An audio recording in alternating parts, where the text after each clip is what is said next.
Merci beaucoup. Je suis honoré d'avoir été invité pour parler de l'enseignement de la technologie. Et maintenant, j'arrive à la limite de mon français. So, having arrived at the limit of my French, I do want to repeat that I am absolutely honored to be here at Concordia University. I am delighted to be here as part of the e.SCAPE conference. This has been lively, interesting. I was in this room earlier listening to Patrick talk about some of the Concordia offerings, and I'm very, very impressed with what's going on. Je suis impressionné. I don't, however, want to talk to you today as a researcher in e-learning. I want to talk to you as a teacher, as a professor. I teach in all of the programs at the University of Iowa, the TP College of Business. I'm a psychologist by training, so I teach lots of different types of courses in organizational behavior, management, human resource management, doctoral students, MBA students, undergraduates, including first-year students and seniors working on theses. One of my biggest responsibilities, and I mean that quite literally, is teaching a very large course. Very large, not by MOOC standards, but by face-to-face standards. I have 300 to 350 students in a room, and it is my job to try to engage them. Keep them awake, keep them coming to class, keep them learning. And I'll spend more time today talking about that challenge and other challenges as I've seen people address them, rather than talking about research or theory per se. So that's broadly the plan that we have. I also want to begin by talking about what is perhaps one of George Lucas's worst movies, Attack of the Clones. For some of you, when you think technology and teaching, you worry. You worry that the future that we are marching towards, that all of the advances will bridge us to, is something like what Lucas portrayed in this movie. Now, if you can't see this very well, let's zoom in. And here we see learners wired up, taped up, with all kinds of technology around their heads. We see them sitting in a big, relatively sterile room, staring at a screen. They're not talking to each other. They're not in a place that is itself pushing for learning or growth or development. They are instead focused on the screen, or as we can see the student in front, perhaps focused on the inside of his eyelids. Is this the future of technology and teaching? Let's explore. We'll start off 10 years ago in 2003. We'll move to the present and talk about some examples there. And then I'm going to take a risk and do a little bit of speculation and engage you in some conversation about 2018. Notice, not 10 years, but just 5 years from now, because the pace of technological change is amazing and accelerating. And finally, we're going to talk about how to create our future. How to, rather than let a faculty member who quit his job and started a for-profit company, rather than let him decide how we teach, how we create the future we want for our lives in universities, for our students, the learning experiences we think that will serve them best going into the future. So we'll begin with a trip to the past, present, and future, and then we'll talk about how to bridge to our desired future. Let me position this even more squarely into the realm of teaching and learning, and I'd like to echo something that Olivier said at the very beginning of this conference. What we are talking about is not technology for technology's sake. We are not in love with technology. We are, at universities, in love with learning, with helping our students grow and learn. And Lee Shulman, who is a U.S. academic, best known, I think, for really advocating for the profession of teaching and arguing that if we are to be serious about teaching. We must understand learning, and we must profess the importance of teaching. And I hope that you will hear that Schulman's voice, Schulman's values in the conversation here. And as I talk about technology, see that it always comes back to the question of, are we helping students learn? In some cases, technology gets in the way. And we must learn when it does and when it doesn't, so we know when to stop it, kick it out of our classrooms, and when to adopt it, modify it, change it, and make it central to what we do.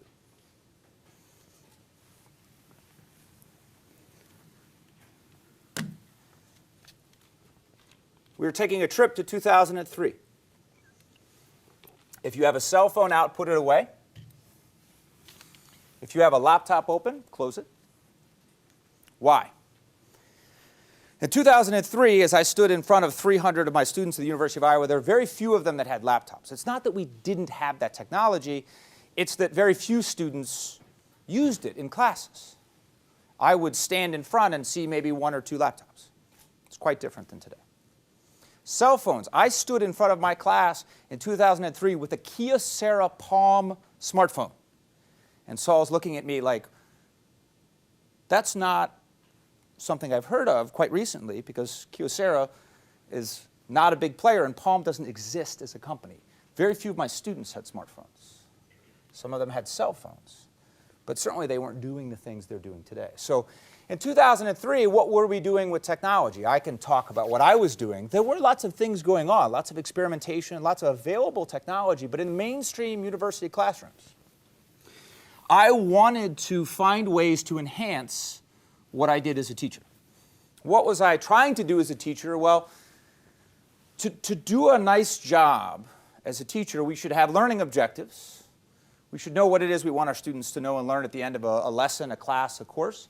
We need to have some presentation demonstration. This might not be controlled by the instructor. It could be another student, or it could be delivered by a guest or by a book. In 2003, certainly. We must have opportunities for them to engage, to practice, to do things and get feedback. And then we must assess. We must test and figure out whether they've learned and made progress. How was I using technology to do these things in my courses? Well, I wanted to do more than just have students listen, so I adopted a technology that was an audience response technology in 2003. This is an infrared audience response clicker. Has anyone ever used an infrared audience response? You're shaking your head. What do you remember about infrared clickers? Not very reliable. Yeah. 300 students in a room with an infrared clicker. This operates just like a television remote control. And if you've ever sat in front of your television and gone like this to try to get your TV to work, it's because the signals are not particularly reliable. They also are quite subject to interference. So 2 signals come, they bounce off each other, and it disappears. So I use these after watching people in my physics department take Eric Mazur's work, who came and talked to Concordia in February at your spring fair. And I had seen this work very well in a physics classroom. I'd seen students in the back row of an elementary physics class using these, clapping when they got the answer right, deeply engaged. So I tried it. It required our staff to wire the room to create receivers. It took a lot of preparation. To get the responses of everyone in the room, when I had 300 students, it took 3 or 4 minutes, because they had to find the right receiver, they had to avoid interference. It was frustrating for me. The students actually really liked it. Finally, rather than just sitting and listening to me talk, or talking to each other, which I do a lot in my classes, they had a chance to tell me what they thought. And I would use it to pose questions that were basic, to pose questions that were reflective. I used it once to have them vote about whether I should wear the same tie ever again, and they voted that indeed I should never wear that tie again. Doing anything to try to keep them awake. The technology actually wasn't very good, and I started using it less and less because it took so long to get responses in. But the students liked it, so I kept with it in 2003. What else did I do in 2003? I would have students go online to do some practice tests and quizzes. And I was not as comfortable with the technology to do final assessments and exams that way, but consistent with the idea of clickers, I wanted them to have an opportunity to do things, and the students hated it. They really did not like it. They went online, and it was just like a test question. So they'd get the answer, they'd get feedback, and it just, to them, I think, was very stale. And I also think in 2003, despite us thinking that students were comfortable with that idea, they would rather have been given a paper test. They would have rather been in a room to have a conversation with me about what the answer was. So I stopped doing it. What were you doing in 2003 with technology? So did you use infrared clickers? In 2003, were there things you were doing with your students using technology? Give us an example. I was testing some of the first virtual classroom, like Centratype, and I'd rather do quizzes on the virtual classroom, have everybody log in, because it was real time. How did that go? At the start, not very well, because the technology was not that great. Connecting and things like that was really quirky. Yeah. But after a while, around like 2004, 2005, Yeah. it started to run really, really well. Yeah, it got better. It's amazing. So many of us who had experiences with technology, and I have a colleague who's a distinguished psychologist who tried clickers once, and the technology didn't work for him, and he went public to our faculty senate, and he says, clicker technology does not work. I tried it, and it does not work, which I find very ironic from a distinguished scientist who's basically saying, I have an N of 1, I'm biased, and I'm generalizing from that N of 1 to articulate and advocate what we do as a university. So let's leave 2003 and let's go to 2013. We'll come to the modern era. Notice the framework doesn't change. What students need fundamentally for them to learn, what we need to be doing in the classroom, doesn't fundamentally change. The technologies change. So let's talk about the technologies. If you have a cell phone, take it out. So, and actually, I did this yesterday in the master class, and it was very funny. At Iowa, I never have to ask them to take it out. I'm impressed with how respectful you all are about having put away your cell phones. And I see you actually have to unbuckle and take it out. Go ahead and take it out. You're ready. Très bien. Saul has his laptop up. He's taking notes and checking his email. So we're in good shape. We're in the modern era. Let's go through some examples of how I use technology in 2013, and then we'll expand. We'll spread out to what other people are doing. But let me get your feedback. Instead of using infrared clickers now, I use technology that is cell phone or intranet based. I want to ask where you think technology has the greatest potential. And to answer this question, for me to get feedback from you, you don't have to buy clickers. We don't have to wire the room. You can either go to a browser on your smartphone or your laptop, go to pollev.com. The company here is Poll Everywhere. There are a few. This just happens to be the one that I use. And all you have to do in that empty text box is enter the number that is your response. This is a unique identifier to this poll, this response, this moment in time. You can also text. And I should have put a note up there. This is, it's US based. You might be charged international fees. So this might cost you 50 cents to send the text. I have some Canadian money. You can come up afterwards. I'll reimburse you if that's your preference. If you do want to text, all you do is the number you're texting to is this 37607. And then in the body of the text, you just enter that number, that unique identifier.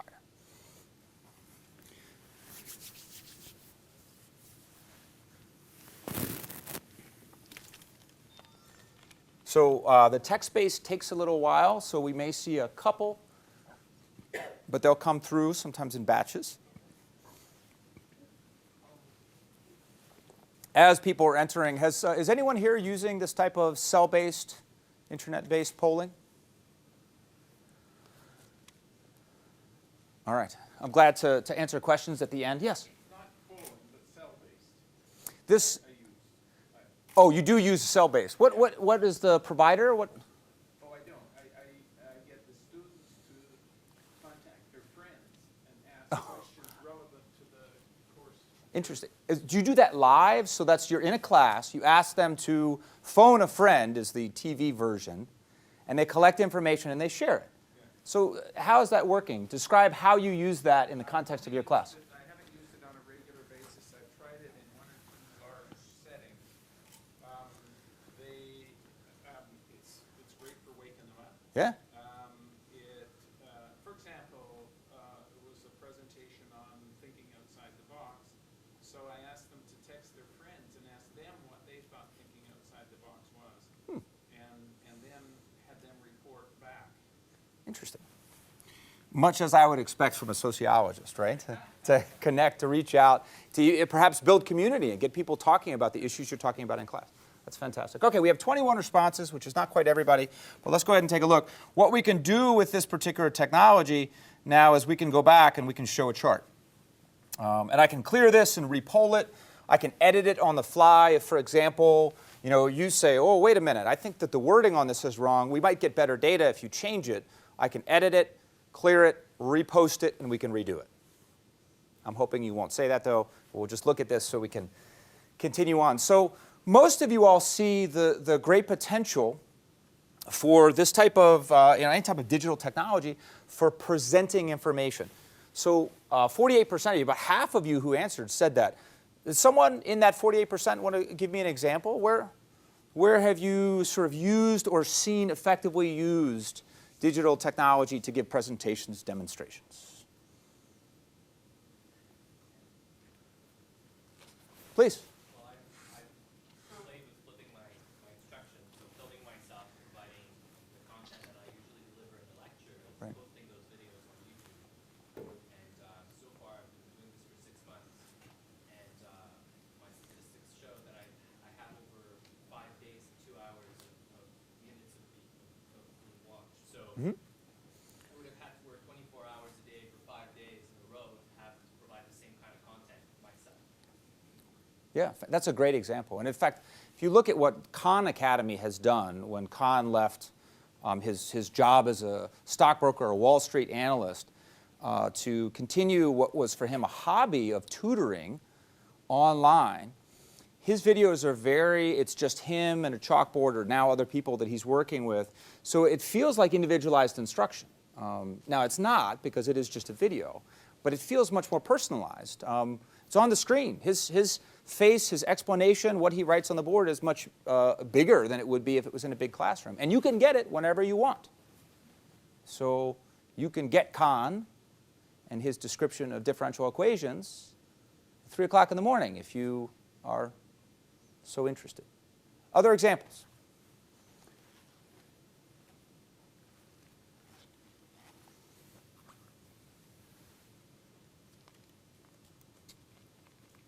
Please. I've seen an example of a machine where we were able to have a 3D model on the screen to pull out different parts of it to demonstrate the internal workings of it. Yeah, so if you could hear that in the back.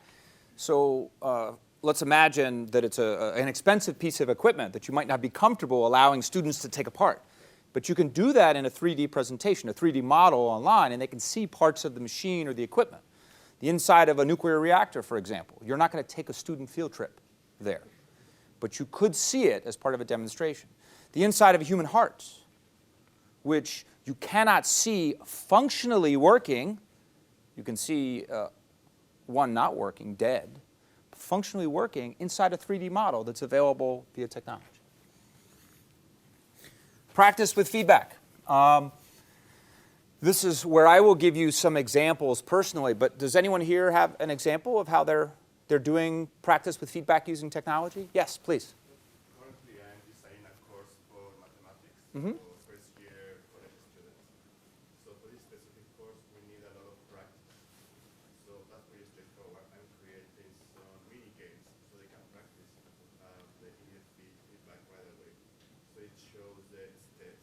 If the students are doing something wrong, right away can give them feedback and tell them how to And this is very hard to get students to practice in chemistry and physics and math what can be intellectually challenging activities. So to create a sort of a game as part of demonstrating how to do it and then practice is a way to help them through those difficult times, to get them to work.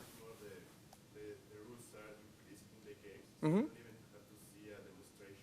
Just like practice and practice and practice. Ah, okay. They can learn. Yeah. So it gives them that opportunity to get lots of different practice exercises, and it makes it more interesting than it would be otherwise. Great. Well, let's talk a little bit about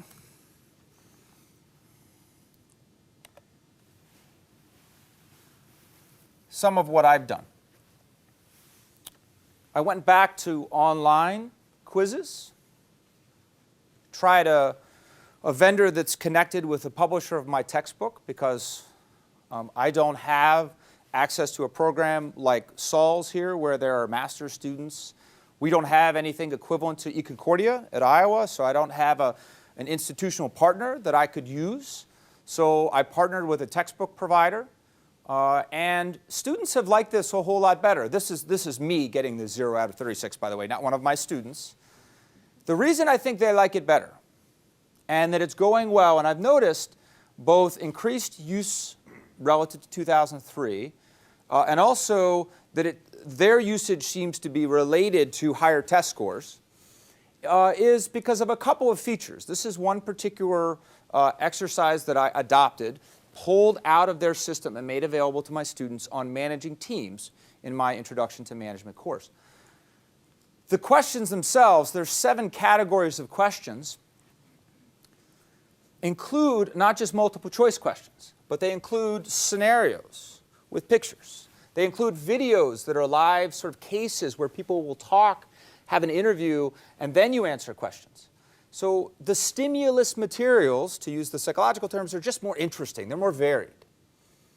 The other thing that it does is it offers you multiple opportunities with different questions. So they've built a bigger database here of questions. And when you are going to learn, for example, about enhancing team effectiveness, you can go in once to get those 4 points, and if you get a 0, you can go back in. But it's not going to give you exactly the same questions. So you can't, in other words, just go in, get the right answers, go in again, and then get credit for it. You have to think. Look at the feedback that you're given when you get your 0 out of 4. Go back in, and the questions will be new. Apply what you've learned through that feedback. And in that way, you're more likely to learn as a result of engaging with this, even if you go in and haven't read the materials or studied first, because you'll get some feedback, and then you're giving a different opportunity to practice. How many tries do they get? So I can adjust this, but the way that this is primarily set up and the depth of the database is with 3 effectively parallel sets of different items. So for cases, they have 3 little cases and videos that are different associated with each of these. And then I can choose whether I give them the average score or the highest score. That's my choice as part of the grading. How do you assess it, whether or not the questions are comparable in difficulty? I don't. I assume that they have. They, the company that created it. So again, this is an example of where I have a full academic job. So I don't have the time or the expertise to create this, so I've partnered with this company. I did engage with them early on as they were developing this product, and they have done some pilot testing. And there are techniques for developing similarly structured items, creating parallel tests. I don't know if they used it strictly, but I've gone through and they look pretty comparable. It's a good question. Other questions about this? Almost every major textbook provider has something like this, so I'm not endorsing Aplia, but I'm just highlighting. I've, from 2003 to 2013, gone to this. The experience has been much different, much more reliable technology, which makes it easier on the students. They have better access, and what's being provided is higher quality. It is much better than what was offered by publishers and providers in 2003. I wanted to give people feedback. I wanted to try to engage them in coming to class and doing these exercises So I partnered with my doctoral students, and we created a push system. Instead of them having to come and get their grades, every week we email them, tell them what's going on in the class, and let them know how they're doing with the class. This is an email sent to me. So as you can see, a little bit about the text that's in there. This would go to each student, customized with their name. The technology that's used here is basically an Excel spreadsheet and mail merge with the class roster. We email every student, and we've tried to create a little bit of a sense of excitement in accomplishing things in the class. So we took the idea of badges or accomplishments, which you see in social media sites like Foursquare. There are a lot of games that have these accomplishments. I have a student, a doctoral student, who plays, I think, World of Warcraft and kills trolls as a hobby. So he has a I've killed 1 million trolls badge or something. So we have created within the context of this course badges that have nothing to do with trolls or in Foursquare. It's whether you visited places instead. It's are you doing the things that you need to be doing to be successful in this course? Are you completing the APLIA exercises for their full points? Are you earning points for outside activities, what we call experiential learning, where we ask students to go into the community and engage with the community? And how are you doing on your team projects? If you're doing a good job, as set by a standard that's explained elsewhere, they get this little badge. So currently, the way that we've done this is just with this weekly email. What we are doing, and we'll roll out next year, is that students will have an application that they can click on their Android or iPhone, and that will show them the badges that they have. And it will also have some information for them about what they've done in the class, what's coming next. So it's feedback that we're pushing to them rather than them having to come and log in through the university server and go to our course to look at their grades. Questions? Yes, please. I'm just curious what kind of feedback you're getting from your students about the experience. We actually are presenting a paper at a national conference on this. I did this, I will be perfectly honest, almost on a lark, on a whim. I thought I really want a way to communicate, connect with my students, let them know, and I created the badges as a sort of an afterthought. And we created them almost in a spirit of humor. So your team is the Avengers, for example. I thought was silly, goofy, maybe over the top. We did a survey, and a third of the students said that they actually altered their behavior and worked harder to try to accomplish a badge. And I stood up in class and said, in an attempt to be funny, but I think sending a message, I said, I know you all are waiting with bated breath for the next email to get that little graphical icon from me indicating what you've done. So I'm mocking it, and they seem to like it. Not all of them, certainly, but one thing it does, even if you dismiss the badges, it uses technology to remind them about the course, to let them know what's going on. One of my senior colleagues, when he heard us give a draft of a presentation for this, as we prepared to present it both at our university and at a national conference, said, you, I think, may be spoon-feeding the students. You're feeding into this. They have to have feedback about everything. They need to be motivated about everything. And I don't think he's necessarily wrong. I think we should ask the question, if we are doing this, are we feeding into students' increased need for constant feedback and for recognition? Are we feeding into a culture where 22-year-olds have to be given something to get out of bed? A social media desire. This is a very good question. I'm not advocating this as appropriate in all circumstances. In fact, I do a lot of research on teaching and learning. I think we should study that question. And if it's the case that maybe this makes people even less capable of self-regulating their attendance on class, then if we remove it halfway through the semester, we should see attendance go down.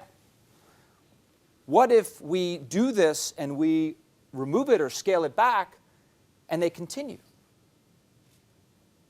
we can study, and we should study, because we're universities, how this is affecting our students.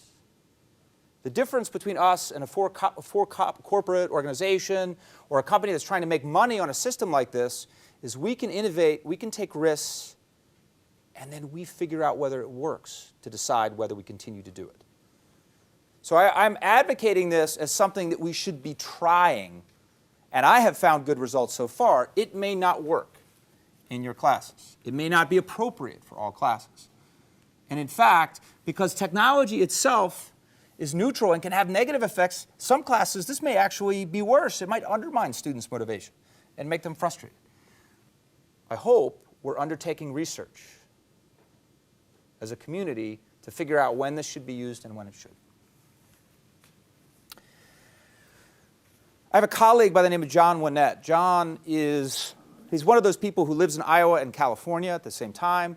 He's an art educator, he's an artist, he's a digital artist, and he is trying to use social media in this badging procedure to drive students into the community, to get them to engage in cultural events. So here's the course description that he created.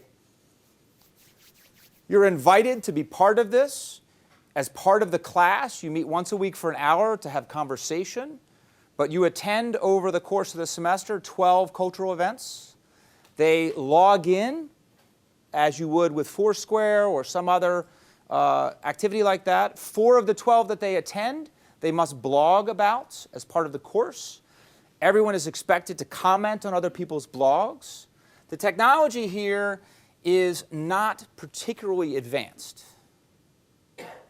But think about what it's being used to do. It's getting them, the students, to engage with the community, with the arts culture in Iowa City, and then to engage with each other discussing those events.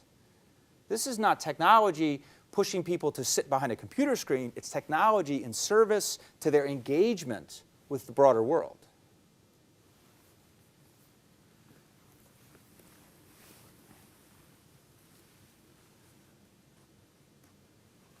A couple other examples of technologies that are being used today.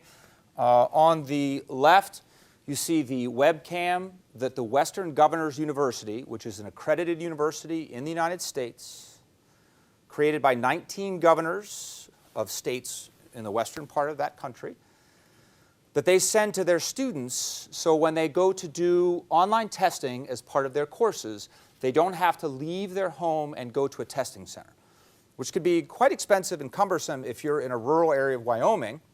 Your testing center may be 3 hours away. So they send you the webcam, you plug it in, they control your desktop to make sure everything is installed properly, and then when you go to test for an assessment, they have the camera on and they verify that it's you and they watch you while you're doing it. Do I have some concerns that people may find a way around it? Sure. I also know that when I give an exam in a large class, there are some students who find a way around it. So I have questions, but I also have questions about standard ways of testing. This is an example of where you can actually never leave your house, and get a degree from Western Governors, which is accredited by the same accrediting agency that schools like the University of Idaho, University of Wyoming, University of Colorado are accredited for. So whether we think this is a good thing or not, at this point, is truly irrelevant. It's happening. At Western Governors University, you can take pre-tests and post-tests, and you can test out of a lot of your major. So you go in, you've had professional experience, you take these pre-tests, you do a great job, you can end up quite quickly, after having paid a tuition for a time period, which is how they do it, not by course, accumulating 60, 70, 80 credit units toward a 120 credit unit degree, just by testing. This is quite similar to what the College Board does with the CLEP exams, and Western Governors is creating their own tests, but CLEP exams in the United States you can take, and there are nearly 3,000 institutions, 3,000 college accredited degree-granting institutions that give you credit if you pass these exams. This is an example of technology-mediated assessment that is linked directly to giving students credit towards degrees. And finally, to use a different one, to step aside from that, to talk about something that I witnessed in Italy just a little while ago. There is an American who's there, and he set up a campus that's called Chimba. It's a consortium of international programs, mostly teaches business courses. He wires his students with heart rate monitors, and he's collecting data. He provides feedback to students as they give presentations about their heart rate. And what he's trying to help them learn is that some students have a great sense for their actual anxiety levels and the connection between anxiety and effective speaking, but others don't. And giving them information about their heart rate and having them go back and watch video of how they spoke can be pretty powerful for some students.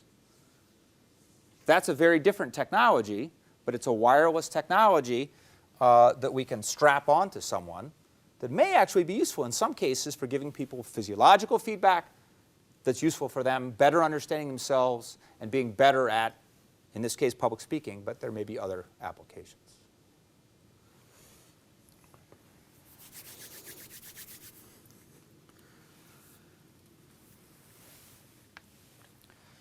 Concordia has online courses completely.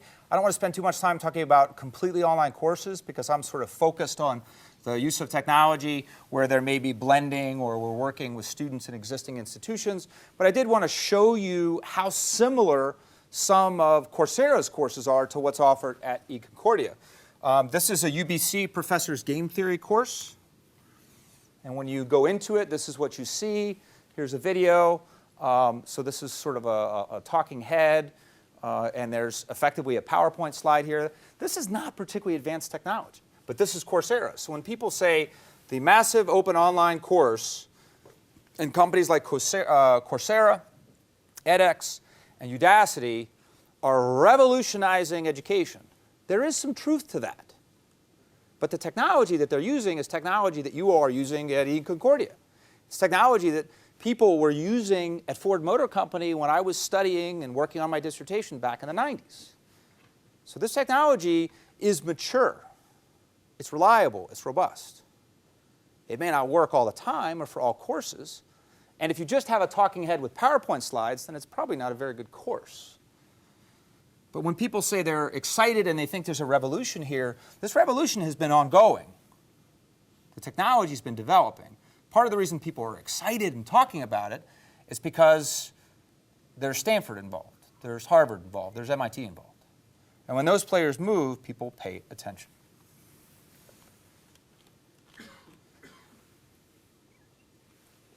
I will need your help for 2018. Because projecting the future with any certainty is nearly impossible. Watson, the CEO of IBM at the end of World War II, said, I see maybe a market for 5 computers in the world. And there are plenty of examples where people trying to predict technology space were just brilliant in all ways except in their capacity to predict the future. So when I stand up here and I'm saying, here's what might happen in 2018, the truth is I don't know. I don't think any of us know. I have a friend who runs a division of Pearson. And I asked her what Pearson is a big player, UK-based, worldwide, what do they think? And she said, we don't know, so we're investing in a broad array of things, so we hope we'll have a foot in the future when it arrives. We don't know. What we can say, I think, is that there's some principles for what technology is doing as part of the digital revolution. And I'll talk about those 2 principles for just a second. And then I'm going to poll you again. So if you have your laptop or your cell phone, be prepared. We're going to do one more. So this, again, has not changed. We still need to be facilitating learning in our students. But how might technology be doing things different? Well, there's 2 big things that are happening with technology. One is we are democratizing production. Anybody can make almost anything. You buy a 3D printer, you can create a prototype for an instrument that you're developing. You want to create a video that 5 years ago might have cost $10,000 equipment. Use your iPhone. I have students create videos. 2 or 3 years ago, I was worried about lending them flip cameras. Today, every team where I've asked them to create a video, somebody had a camera on their cell phone that was better than most digital cameras were 5 or 6 years ago. And they have that capacity. We have democratized through technology production so people anywhere can make almost anything that has a digital footprint. So that's one sort of principle of what technology has done that we need to think about as we think about what technologies we might be using. The second principle is that we have now the capacity for endless, limitless customization. In business, there are people who talk about the long tail, where we can sell a lot to the masses, but if we figure out how to sell a little bit to a lot of people, we have this sort of magical accumulation across all of those where we can make a great deal of money. And it's not that hard to do if you are, for example, publishing digital books where you can re-aggregate content. And students are increasingly expecting this. My daughters, I have two, 9 and 11, use the iPad that we have at home a lot. And they're just used to watching what they want to watch when they want to watch it. There is a revitalization of a series called My Little Pony, which was produced on television in the 80s. And now it's online, and I don't even know what TV channel it's on. I don't know who produces it. But my daughters find it on YouTube, and they watch it where and when they want.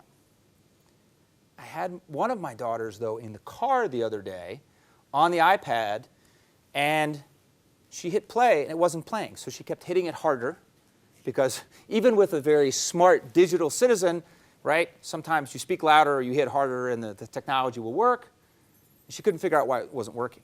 She was angry. And it was because we were in the car, we didn't have Wi-Fi, and she was mad, right? Because her life is one where she gets what content she wants when she wants it. She will be your student, because I want to send her to Montreal so I can come more often. She will be your student 5, 10 years from now.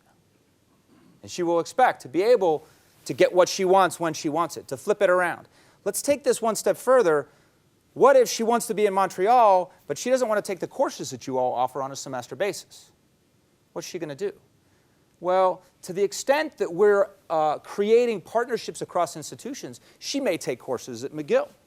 She may take courses at Western Governors. And she's going to expect that she finds a way, or you find a way for her to get a degree, even though she's taking courses from everybody. This endless, limitless customization means serious competition for us in education. If a student that you have can get your course after 2 days, they decide they don't like it, at McGill or at Western Governors, and get credit for it, then you may have no students in your class. So we need to be thinking about how can we create, with and without technology, courses that are rich, that are engaging, that are meaningful. And if you came to the keynote yesterday, Tusi did a great job talking about the importance of interactions, whether they're digital or face-to-face. That's something that we need to be thinking about, because those interactions can be quite rich. They can be really important for creating something that's special, unique to your classroom environment. Students, I have heard, crave the live theater experience because they're not getting it in a lot of other places. Can we create that in our classes? Should we create that in our classes? If competition is pushing us, we may have to, or we may lose our students to someone else. So let me ask you, in this crazy world, this is a Wordle that puts out word frequencies of this particular article about a reporter who tried a MOOC. In this crazy world where all of these things are happening and it's hard to predict where we're going to be in 2018, what is it that we should be doing? What technology should we be using? before I have you enter something on your phone, I want to tell you a story about Becca Ash. Because as we think about preparing people to graduate from university and go on to jobs, I think it's easy to recognize that the business student, the engineering student, will have to use technology. Becca Ash is an art teacher. And like a lot of teachers in the K-12 system in the United States, she doesn't make as much money as she should. And art, like a lot of the other areas of music and other enrichment areas in the United States, have been cut. She only works 3 days a week. The district can't afford her 5. So to make a living, she works as an artist. And I want to show you her website. This shows you what she's doing. She's an artist who primarily focuses on oil on canvas. So her technology is oil paints and canvas, right? That's how she does her art. How she runs her business is with a Facebook page, a Pinterest site, a blog, YouTube videos. She travels and comes to art fairs, and she's hoping I show this when she gets invited to one in Montreal because she knows how beautiful it is. But she goes to Kansas City, she goes to Denver, she goes to Ann Arbor, and she sells paintings. We actually have a number of her paintings in our home. This is an example of her work. Without technology, she would not be able to continue teaching because the technology helps her make enough money as an artist because the teaching job is not enough. She teaches my kids art. I have a lot of respect for her. When she comes into the classroom, you might think that, again, she's working with painting materials. But a lot of her days are spent using technology. She communicates with me via email. She has an online system that she has to enter grades in. Even as an art teacher, she's grading and she's entering information. She has a lot of technology that she uses for continuing education in the art education realm. So art education, a painter, to be successful, her life involves technology. So as we think about how we want to use technology and we think about creating people, students who go on and they're successful in their lives, technology may be a big part of that.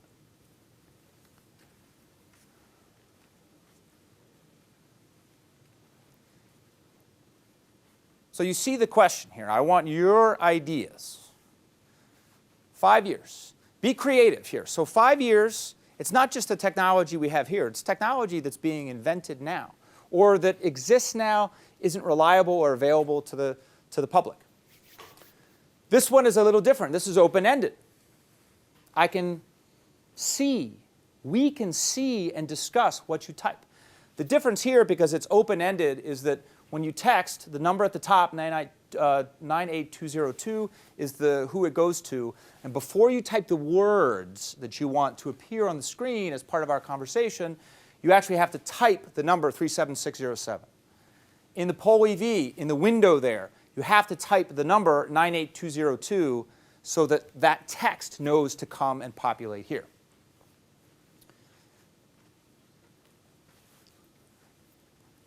I was testing this technology in my office before using it with my students for the first time. My students are 18, 19, 20 years old. And I was wondering if they used a bad word or if they said something mean, whether it would show up. Because they say they have a filter for this. So I tested it myself. This is bullshit, you are an asshole. It showed up. The worst part was I didn't clear the answers, and when I came into class, I opened the poll, and the first thing that showed was that exact phrase. And the students looked at it and they said, this is awesome, because they had now been granted license because someone else had done this. So that next 3 minutes of my life was both the most trying and funny experience I've ever had as an instructor. I had students writing and typing things that I will not repeat publicly. But it was an interesting, we ended up talking about it as an interesting example of technology and how much control do we have over technology. There is a capacity, if we're doing this, to have it mediated through, like if you have a teaching assistant, and they can moderate it and delete things if you want. I don't tend to do that. I tend to like the live. I like the risk, both for me and for them, of somebody saying something really stupid. It can be useful. And it's anonymous. So they might say something stupid or inappropriate, but we can focus on the things that are good. So lots of blogging. The library, right, is actually a space that can mean a lot for people and be quite useful. We're renovating our library at the University of Iowa. Learning analytics, having the capacity to figure out what learners are doing and maybe predict in advance if they're likely to be engaging in behavior that will lead them to fail, and intervening in advance, not talking to them after they've failed the class. Studios, learning studios, very exciting idea where people come together and they work on projects, they leverage the technology and the expertise that's there. E-books, going completely mobile. Holograms, I do believe, are something that the technology exists. As the cost comes down, we'll see them. And we'll see video conferencing, for example, with holograms. Lots of simulations. My belief is that as technology gets better, we don't have to write simulations from scratch. We'll be able to script, much like we do in a program like Front Page to create websites, where we don't have to know how to code HTML. We'll have script to be able to create simulations. Anytime, anywhere. Mind reading. I don't know about that. Maybe. E-books with built-in videos. One of my colleagues actually has produced that already. So certainly as those become more mainstream in 2018, you may see those. Someone wrote architecture. Is that? I'm trying to subvert you a little. That's fine. That's good. With the School of Architecture at the Keynote. Please. And I'm involved in a lot of classroom designs. Mm-hmm. And something you mentioned kind of piqued my interest. You mentioned a lot of theatrical experiences out there. Right. Architecture is not a technology per se. Right. But the notion that, in fact, what people are seeking is a physical experience. Along the lines of a band tour. Yeah. Where you don't sell music anymore, you sell shows.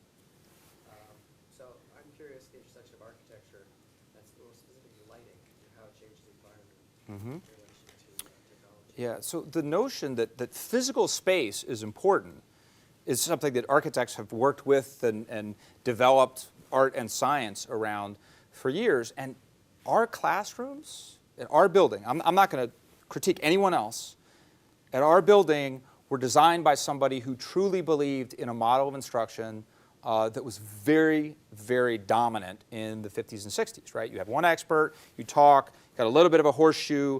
When I got there, the chairs were bolted down because the architect and the engineer believed that the students would steal them. If we let them move the chairs, they'd all take them home, because that's what every college student needs, is 20 office chairs in his or her apartment. We've had to slowly dismantle that. Slowly, slowly. We went to go try to take out the risers so we could create a flat classroom space. And I won't blame the architect, but I will blame the construction manager who poured those in concrete instead of building risers. We would have to literally engage in demolition, jackhammering, to create a flat classroom. So the question of how we design learning spaces for 2018 is one we better be addressing now and talking about. My interests are in, I love your point about lighting. I hadn't thought about that. Modularization, so that you can quickly reconfigure from teams of 3 to teams of 6 to a circle where we have 20 students looking at each other and able to exchange information. Modularization, customization, consistent with the general principle that students and faculty may need to customize quickly. Other thoughts or principles about designing learning spaces? Well, also tying into the media, so how are you using the spaces, and as you mentioned before, how you break up work or study groups. Right. So the lighting often is key to that. So usually flexible systems based on restaurant controls and those other things. But essentially everything depends on what you got to plan. Yeah. So your lighting, your space, your media, Yeah. your students, everything has an address and you can put a media. Good. Olivia? That makes for a very different teaching experience.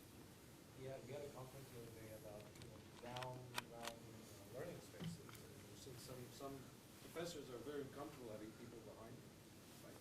And teaching in a group and teaching instead of having a lecture but going from one group to another makes for a very different pedagogy.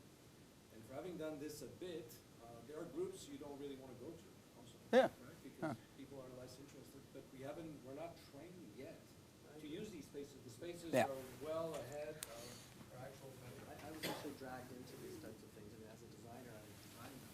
I wasn't convinced as a teacher. But it's a different kind of teaching. Sorry. Oh. Yes. Yeah, no, I concur. I agree. I think that it makes me feel uncomfortable to have to walk around with my back exposed. Yeah. But the type of learning that occurs and the way people interact within the spaces is fascinating. And how people learn what they learn is very different. If we had a space here that was designed differently, everyone could hear you. But it's designed to hear me. So this is a perfect example or illustration where you all have lots of expertise, and I'd love to be able to share it, but the room does not facilitate it.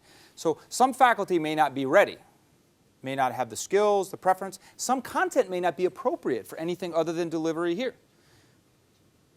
But if we have spaces that constrain faculty, like this one, then it's difficult for me to leave you all feeling great about having had a discussion, because you couldn't hear, you had to turn around. It's not comfortable. So we need spaces that are flexible, that allow us to go from a setup like this, consistent with the objectives of a particular presentation, to a different one that's flatter or in pods for students to learn.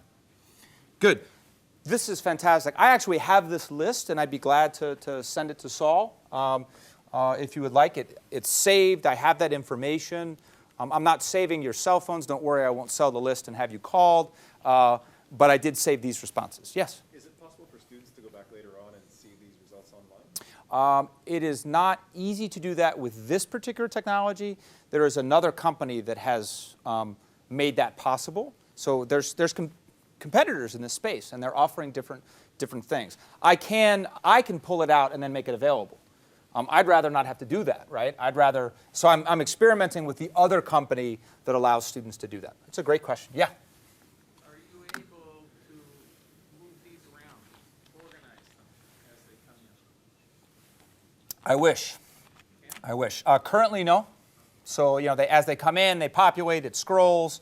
I'm not even able to go back. Oh, I can go back. So I can scroll up and down. If I can get my mouse to show up. So I can scroll up and down, but I can't organize them. And that would be great, great way to create, again, a live experience where you were saying, well, let's create a mind map of these or organize these. And I think the technology to do so will be here quite soon, actually. So we're at 5 after. Saul, are we going to? Okay, perfect. Now, we go from 2003 to 2013 to 2018. Now we are talking about how do we bridge to our desired future, what we want. So getting to our future, the one that we want for our universities and our students, is not as easy as crossing the Saint Laurent, right? It's not as easy as taking the Champlain Bridge, although Saul tells me that often this is under construction and that crossing on this bridge may not be easy. And in fact, that may be a good metaphor for some of the technologies that we use, right? That the lanes are closed and we get backed up in traffic. But as we think about bridging, as we think about creating the future we want, I think we need to think broadly about what it is we're trying to do, what it is we value. And I think that one of the things that our students are doing very well is they're sort of superficially and very quickly seeing a lot of information. So perhaps we should be leveraging technology or thinking about how to not leverage technology, but ban technology to slow them down and get them to be thinking critically and in depth. Maybe our students are very, very comfortable, and they think they do a good job multitasking. So, they've got, I witnessed one of my former students. He was at Starbucks. He had his laptop, he had his cell phone, he was listening to music, and he had a pen and paper, and he was juggling all of this stuff. Maybe we need to give them experiences where we ask them to shut all that down and focus on one thing.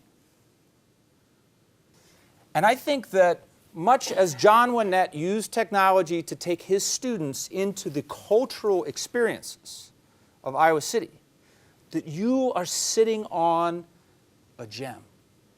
Culturally rich, diverse city that offers, in and of itself, a lifetime of learning and eating, as I've been told multiple times, that you could eat every night and there would still be another good restaurant to go to. So are you using technology to drive students out of a sterile classroom setting and into the beautiful city and into the challenges that are there as learning experiences for them in the streets, in the museums, in the art galleries, in the restaurants? We sometimes think about technology as being antithetical to that because we bought into a future that George Lucas pictured for us about technology being about sitting at a computer. But it doesn't have to be. It does not have to be. The technology can be a way that we select the right things for the right class to enable students to have the knowledge, the preparation to head out and work with local community agencies, helping design buildings or refurbish buildings, working with nonprofit agencies on their human resource issues, which is what I have my students do. Working with them to think about how we might better stage art festivals. Working with local residents on issues related to poverty and education, if you're a sociologist or an education professor.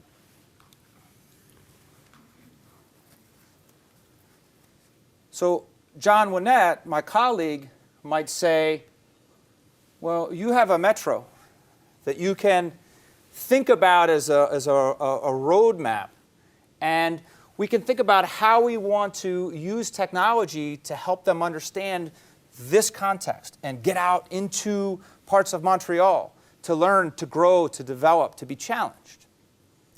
The great thing about this idea, which I think is not really that surprising, except to say that technology can help us get there, is that nobody else but Concordia and McGill and University of Montreal can leverage Montreal like you can, right? So Coursera, edX, Harvard, MIT, they can't do this. They can have the best differential equations course ever. Let your students take it. Because they'll come here and they'll go to you for this. Because only you can leverage technology in a way that drives students into this amazing environment, this learning laboratory that the city and this province offers. We talked about 2003. We talked about 2013. We speculated on 2018. And I've argued that as we think about bridging to the future, that we need to think broadly about technology in ways that might enable us to drive students to rich, authentic experiences, whether they're situated in your city or in your province, or maybe elsewhere in the world, as you prepare them here and then send them off.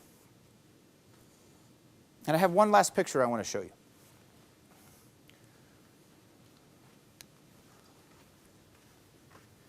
At the beginning, I showed you a picture which I hope, is George Lucas's worst nightmare about technology. Sterile room, rows, strapped up to technology, and maybe there's a role for a little bit of that to learn some things, but if students stay there, we're robbing them of life. This is a picture of a group of students from the University of Iowa who used technology a lot. Where's the technology in the picture, though? I see some computers in the background. I see a Starbucks cup, Dasani water. But where are the digital technologies, right? Where are the transformative digital technologies? These students have started in January preparing for spring break in Las Vegas to work with Tony Hsieh's Downtown Project, which is renovating, refurbishing, and revitalizing a district, the Fremont Street District in Las Vegas. For them to do this, to truly be prepared for an encounter in Vegas that was not what some people might think of as an encounter in Vegas. It's outside of the gambling district. It's a poor, kind of older neighborhood. But Tony Hsieh is investing a lot. For them to be prepared, here's what they did. They started exchanging emails with local residents. They Skyped with local leaders. They did a lot of reading and online research. They watched videos and movies to get a sense for that space. And then they went. Physically, they were present. Who's the teacher? Who's the Downtown Project Nonprofit Association staff member? Who's the student? I would argue that in a really rich experience like this, enabled by technology, there are exciting moments where there is no technology present, where there are conversations that happen that are instrumental, life-transforming, and we are all students. The professor, the nonprofit organization leader, and the students are all learning and being transformed. This is the Downtown Project, where the moments of technology enabled this moment, which for some of these students is truly life-transforming. They are becoming able to make a difference in their worlds and getting excited about the capacity to do it.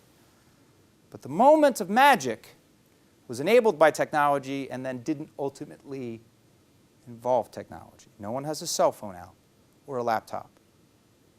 They're talking in a rich face-to-face experience.